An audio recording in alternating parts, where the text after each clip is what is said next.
छोटी मालकिन,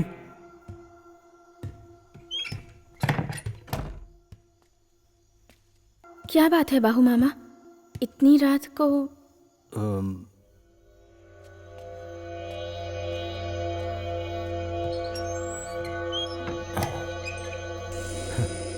छोटी मालकिन, जब तक ये महात्मा यहाँ है, यह अति शांति रहेगा। लोगों से सुना है कि ये अपनी हथेली से सूरज को भी छुपा सकते हैं। इनके अंदर अद्भुत शक्ति है, जिससे ये पृथ्वी की परिक्रमा को एक उंगली से रोक सकते हैं। और हाँ, इतना ही नहीं, ये एक तांत्रिक भी हैं और शक्ति पाने के लिए महाकाली की साधना करते हैं। आधी रात को ये देवी से आमने सामने बातें भी करते हैं।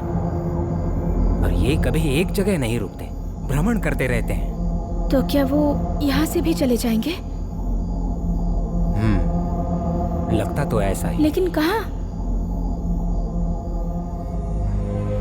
आज पूरा दिन मैं अभिमन्यु के लिए नया महावत खोजता रहा। मालिक के जाने के बाद मैंने यहीं रहने का फैसला किया, सिर्फ ये सोचकर कि आपकी देखभाल कौन करेगा। बाढ़ में जब हमारा गांव बह गया था, तब रहने के लिए जगह और जीने के लिए खाना मालिक ने दिया। मालिक ने मेरे लिए सब कुछ किया। इस राजघराने की रक्षा के लिए माँ भद्रकाली ने मुझे भेजा है, ऐसा वो हमेशा कहा करते थे। देखिए, रोइए मत, आप इस घराने की उत्तराधिकारी हैं, आपको मजबूत बनना होगा।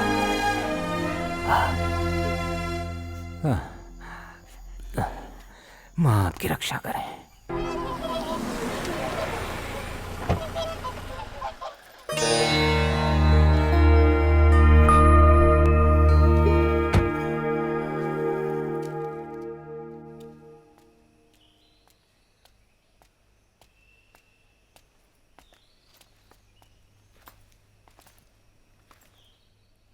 तुम हरे कृष्णा हो ना? हाँ? बाहू मामा के बेटे? जी हाँ। तुम तो बड़े ही कमाल के लगने लगे हो हरे कृष्णा। पिछली बार जब मैंने तुम्हें देखा था तो तुम्हें ये बात नहीं थी। तुम यहाँ महल में कैसे? हिसाब किताब के लिए। तुमने मुझे पहचाना? आप मोहिनी जी है ना? यहाँ जो कुछ भी हुआ पता है? हाँ पता है, पर उस वक्त मैं यहाँ नहीं थी। रोने धोने और मातम मनाने में ये मोहिनी विश्वास नहीं करती। होनी को भला कौन टाल सकता है। दरअसल मैं कुछ दिनों के लिए ऋषिकेश गई थी, तीर्थ यात्रा करने के लिए। आज ही वापस आ रही हूँ। ठीक है, मैं अब चलता हूँ। हरे कृष्णा। हाँ?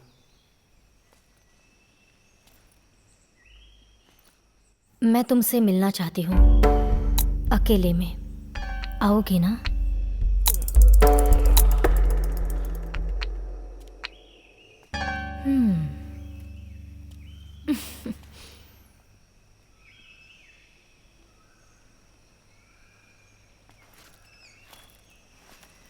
मुझे सब पता चला, पर होनी को भला कौन टाल सकता है। इस राजघराने की अकेली वारिस तुम ही हो, और इस गांव के सारे लोग तुम पर ही निर्भर हैं। उन सारे लोगों के लिए तुम्हें अपना ये दुख भूलना होगा। मैं बहुत थक गई हूँ, फ्रेश होकर थोड़ा आराम करूँगी।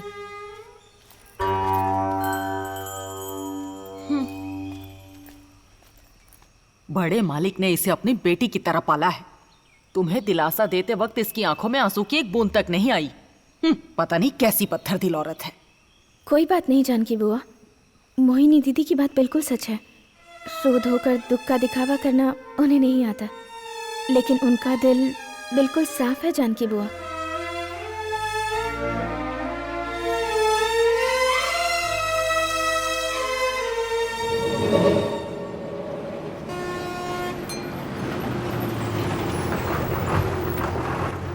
चलो चलो चलो, जैसे भी उतरना है जल्दी उतरो, बस को आगे जाना है। चलो चलो चलो चलो, जल्दी करो जल्दी करो, चलो आओ।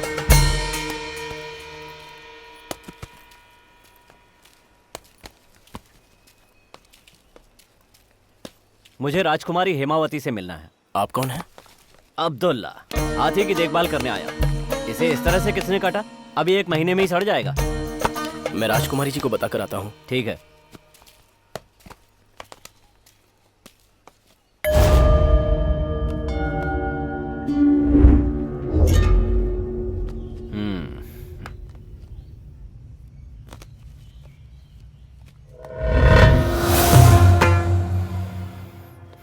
आपको राजकुमारी जी बुला रही हैं। हाँ।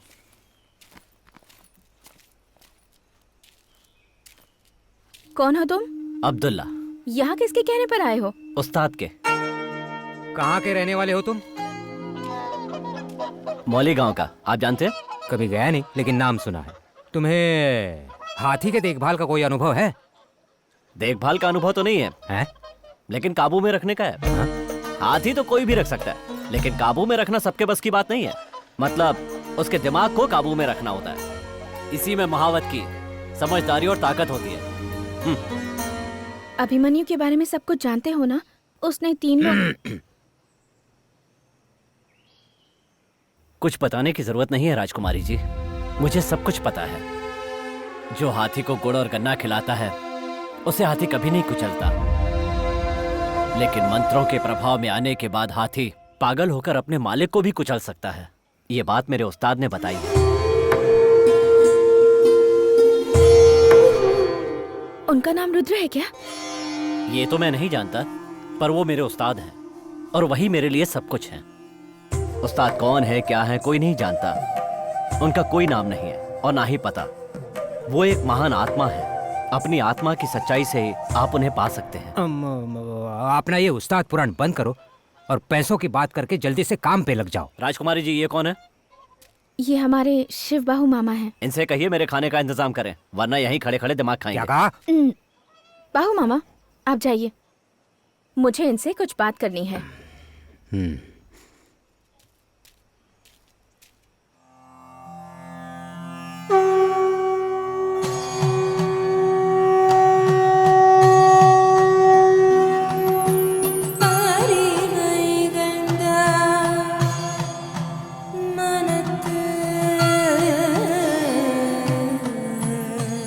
राजकुमारी जी रुकिए, हमारे गुरुजी आपके यहाँ आए थे क्या? रुद्र सिंह जी, आप उन्हें जानती हैं ना? एक बार गांव के लोग एक विषैले सर्प के उत्पात से परेशान हो गए थे। कहते हैं उसके 10 मुंह थे। एक रात रुद्र जी ने उसे ढूंढकर मार डाला और अपनी पीठ पर लाद कर किसी तरह से उसे पहाड़ के नीचे ले आए। मैं ये बात कभी नहीं भूल सकता राजकुमारी जी। सिद्ध पुरुष हैं, हाँ सिद्ध पुरुष।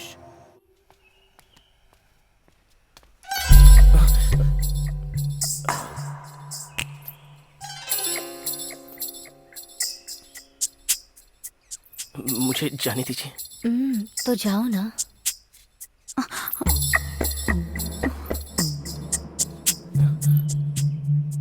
राजकुमारी जी वहां मेरा इंतजार कर रही होंगी।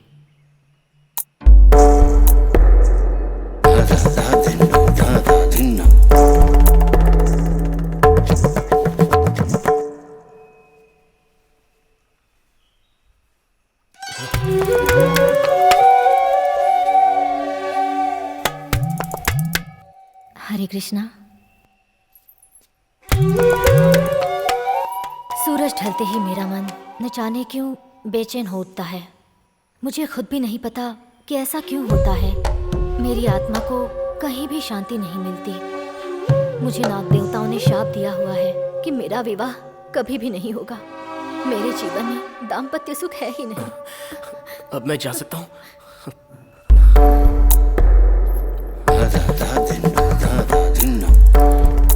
आज रात नाग मंदिर में मैं तुम्हारा इंतजार करूंगी। मुझे देर हो रही है। लेकिन ये बात किसी से कहना मत।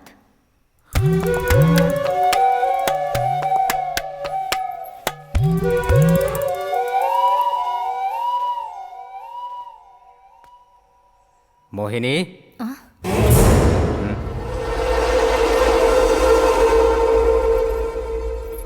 मोहिनी, मनुष्य का जन्म हमें बार बार नहीं मिलता। हमें जिन जिन चीजों की चाहत होती है उन्हें हमें पाना ही चाहिए, किसी भी कीमत पर। मेरी उम्र पर मत जाओ। एक औरत की जरूरत को मैं अच्छे से समझ सकता हूं और पूरा भी कर सकता हूं। मेरा यह हरे कृष्णा, मैं चाहता हूं कि राजकुमारी हेमावती के साथ उसका टाका भिड़ जाए। फिर भी तुम्हें कोशिश करनी है तो करो, शायद उसका शर्माना कम हो जाएगा। एक बात कहूं, मैं जानता हूं उसे कुछ नहीं पता। इन सब में मेरा एक मकसद छुपा हुआ है और इसके बीच जो भी आएगा उसे मैं छोड़ूंगा नहीं। सावित्री, मुझे जन्म देने वाली मेरी प्यारी माँ का नाम एक बार उन्हें मेरी सारी करतूतों का पता चला तो उन्होंने मुझे सजा देने की सोची। एक रात जब वो आराम से सो रही थी तो मैंने उनका सर पत्थर से कुचलकर उनकी जान ले ली और फिर वहां से भाग निकला। मैं यहाँ वहां घूमते घूमते यहाँ पहुंचा। जब मैंने एक लड़की को इस महल के पर्दों के पीछे देखा तो उसके सुंदर रूप ने मेरा मन मोह लिया और फिर मालिक ने उसके साथ मेरी शादी करवा दी। उसी ने मेरे बेटे को जन्म दिया, हरे कृष्ण को। फिर एक दिन मिर्गी के कारण उसकी अकस्मात मौत हो गई। लेकिन सच्चाई ये नहीं है, उसने मेरी बाहों में दूसरी औरत को देख लिया था। औरत ही थी वो, ऊपर से धर्मपत्नी। उसने धमकाना शुरू किया। ज्यादा कुछ सोचे बिना एक दिन मैंने उसका गला दबाकर उसकी जान ले ली। सिर्फ 2 मिनट में कहानी खत्म। उसे कंधे पर लादकर एक पुराने कुएं में फेंका है और मैं शादी के बंधन से आजाद हो गया। ऐसा है ये शिव बाहु। हरि कृष्णा को हेमावती के करीब लाने के लिए योजना बनाई थी। जब हेमावती तालाब में नहाने के लिए जाएगी तब उसे कैसे अपनी तरफ मोहित करना है ये मैंने हरि कृष्णा को सिखाया था। लेकिन वो रहा बुद्धू का बुद्धू। चलो अब तुम्हारे ही बहाने वो कुछ सीख जाएगा। उस दिन जब वन विभाग वाले उस पागल हाथी को मारने वाले थे तभी वहां उस रुद्र ने आकर उसे बचा लिया। नहीं छोड़ूंगा, किसी को नहीं छोड़ूंगा। राजकुमारी जी,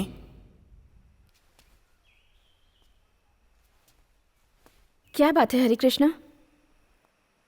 पिताजी ने कहा था कि हर हफ्ते सारा हिसाब किताब राजकुमारी जी को दिखा दिया करो और उनके साइन ले लिया करो, इसलिए मैं आया हूँ। नए महावत अब्दुल्ला का काम कैसा है? किसी काम का नहीं है वो।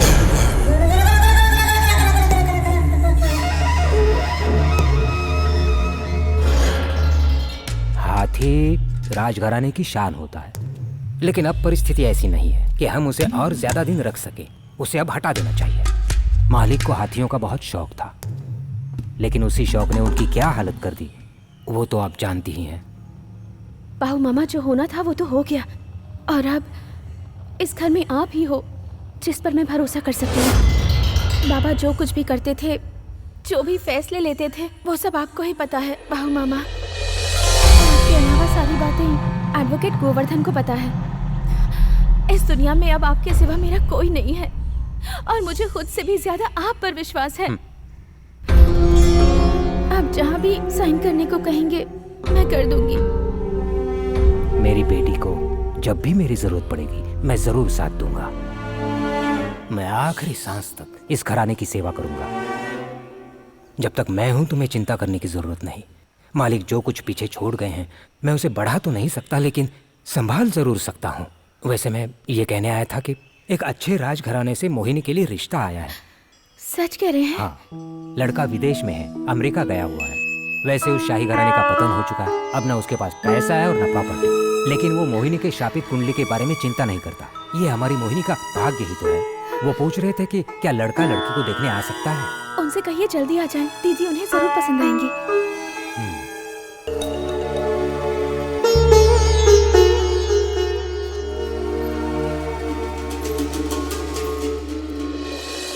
हरे कृष्णा, तुम इंसान के रूप में पत्थर हो क्या? तुम क्या ये चाहते हो कि मैं अपनी अधूरी इच्छा लिए ऐसे ही मर जाऊं और मरने के बाद भी मेरी आत्मा यूं ही भटकती रहे? तुम्हें तो पता ही है ना कि मेरा विवाह नहीं हो सकता, तो फिर तुम मेरी जरूरत पूरी क्यों नहीं करते?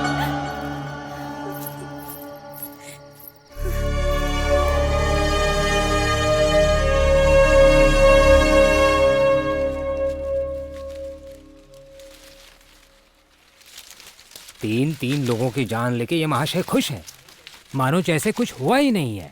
दुष्ट पिशाच कहीं का।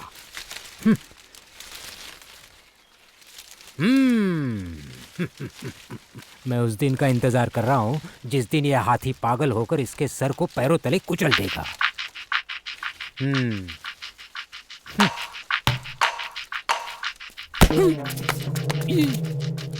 ये क्या मैंने कुछ नहीं किया है?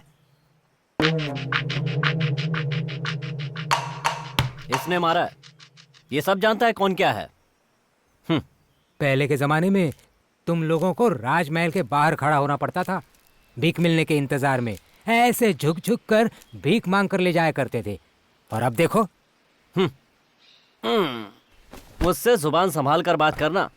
उस्ताद ने मुझे तेरी वो करतूत भी बताई है जो यहाँ किसी को नहीं पता। पोल खोल दूंगा। क्या कहा?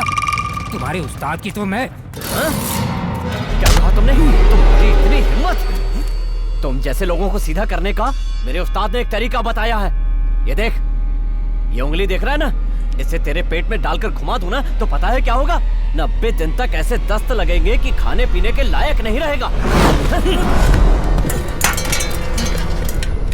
जानवर से प्रेम का नाटक तो बहुत से लोग करते हैं, लेकिन इस जानवर की छोटी से छोटी हरकत का मतलब एक ही इंसान समझता है, और वो है मेरे उस्ताद।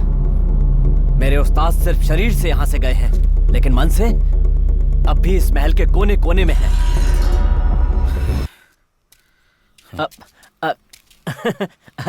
उठिए, चलते समय थोड़ा ध्यान रखिए बाबूजी। उम्र के साथ इनकी नजर कमजोर हो गई है। अच्छा सा चश्मा बनवा लीजिए और नाक पे चढ़ा लीजिए। चलते वक्त थोड़ा पैर फिसल गया था। कितने अच्छे इंसान है ना राजकुमारी जी? आइए राजकुमारी जी, अभिमन्यु से मिलिए। नहीं, मैं। अरे इसमें डरने की क्या बात है? आइए मिलवाता हूँ। राजकुमारी जी आइए। आइए ना।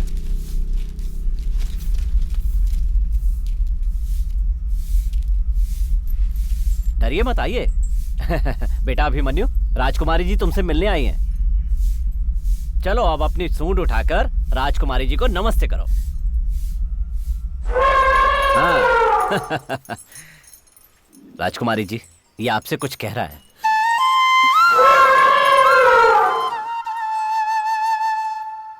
उसके पास जाइए ना।